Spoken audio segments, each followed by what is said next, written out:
तो दोस्तों कैसे हो, सब बढ़िया। मार्वल यूनिवर्स में थॉर का म्योल्निर एक लौता इतना पावरफुल वेपन है जिसके सामने कोई भी दूसरा हथियार नहीं टिकता सिवाय कैप्टन अमेरिका की शील्ड के, जो कि खुद कैप्टन अमेरिका ने इस हथौड़े से बैगन के भुड़ते यानी थैनोस के मुंह पे विमल का चटका लगा दिया था। अब वो बात अलग है कि टोनी स्टार्क ने सिर्फ उसके आर्मर से थैनोस का खून निकाल दिया था, और हम लोग थॉर के हथौड़े को इसलिए इतना पसंद करते हैं। अबे ये हथौड़ा नहीं, उसके म्योल्निर की बात कर रहा हूं मैं। खैर, हम उसके म्योल्निर को इसलिए इतना पसंद करते हैं क्योंकि वो अपने मालिक के पास वापस आ जाता है। काश वो भी मेरे पास ऐसी ही आ जाती।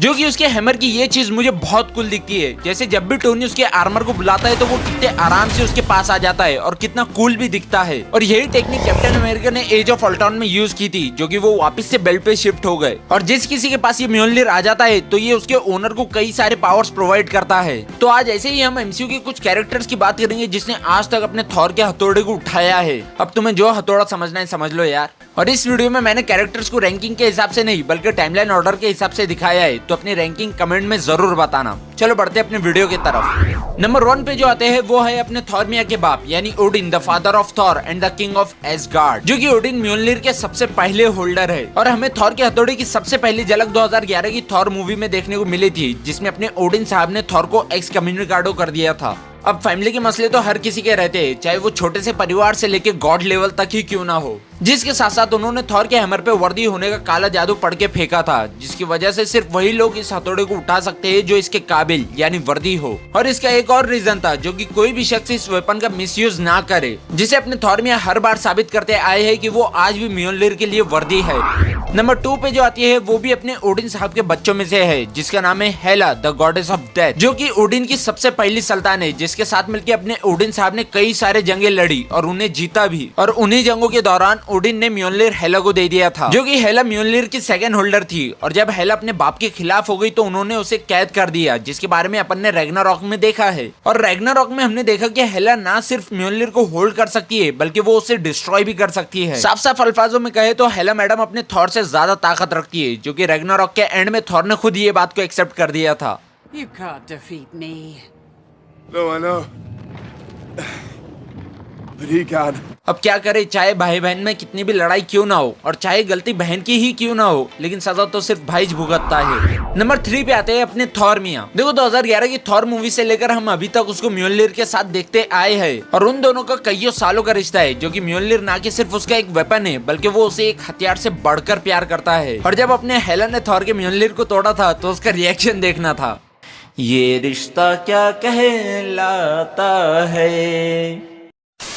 अब वो बात अलग है कि क्रिएटर्स ने इसे एवेंजर्स इन्फिनिटी वॉर के टाइम पे स्टॉर्म ब्रेकर बना के दे दिया, जो कि वाकई में बढ़िया था। लेकिन थॉर की ओरिजिनलिटी सिर्फ उसके म्योल्निर के होने पर दिखती है, जो कि टाइका वाइटिटी को मैं लव एंड थंडर के लिए तहे दिल से शुक्रिया कहूंगा। और वो इसलिए नहीं कि आपने मूवी कैसी बनाई, बल्कि इसलिए कि आपने उसका ओरिजिनल हथियार वापस ला लिया, वो भी अपग्रेडेड वर्जन के साथ। और लिटरली पूरे मूवी में मुझे थॉर के म्योल्निर के अलावा कुछ भी पसंद नहीं आया, जो कि फिल्म खुद एक जोक बन के रह गई। और मूवी के एंड में अपने को थॉर और म्योल्निर के बीच के रिलेशन भी दिखकर आता है, जब वो स्टॉर्म ब्रेकर लव को दे देता है और खुद म्योल्निर को रखता है। पता नहीं स्टॉर्म ब्रेकर अपने थॉर के बारे में कैसा फील कर रहा हूँ।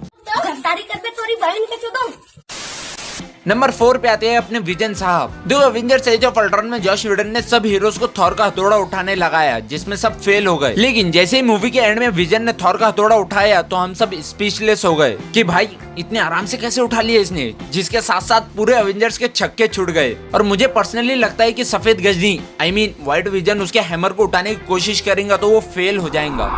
नंबर 5 की अगर अपन बात करें तो वो आते हैं अपने कैप्टन अमेरिका।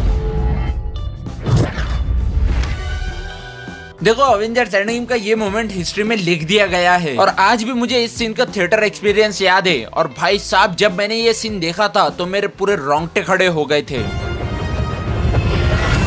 और अवेंजर्स एज ऑफ अल्ट्रॉन का जो सीन था जहाँ पर अपने कैप्टन म्योल्निर को उठाने से फेल हो गए, तो बहुत से लोग ये बोलते हैं कि वो पहले से ही वर्दी था, बस वो थॉर को नीचा नहीं दिखाना चाहता था। लेकिन मैं इसका रीजन बकी बार्न्स को दूंगा, जिसके बारे में कैप्टन अमेरिका टोनी से छुपा रहा था। और जब उनके बीच ये प्रॉब्लम सॉर्ट आउट हो गई तो अपने कैप्टन अमेरिका ने एंड गेम में बड़े आराम से म्योल्निर को उठा लिया, जिसपे थॉर बोलता है I knew it.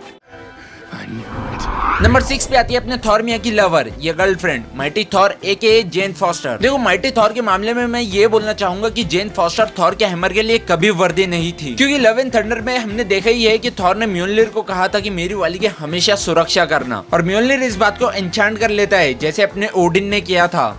I need you to promise me you'll always protect her. And I love you too, buddy. And love that deep has a way of becoming magical. जिसकी वजह से जब जेन को जरूरत पड़ी तो वो तुरंत से रीअसेंबल हो गया। तो गाइस बस इस वीडियो में इतना ही। तुम्हें ये वीडियो कैसी लगी? अगर अच्छी लगी तो इसे लाइक और शेयर करना मत भूलना। जिसके साथ साथ तुम्हारा कौन सा फेवरेट कैरेक्टर था जिसने अपने थॉर के हथौड़े को उठाया, तो उसके बारे में कमेंट्स में जरूर बताना। और इसी के साथ साथ चैनल को भी सब्सक्राइब जरूर करना। मैं मिलता हूँ अगली वीडियो में, तब तक के लिए बाय।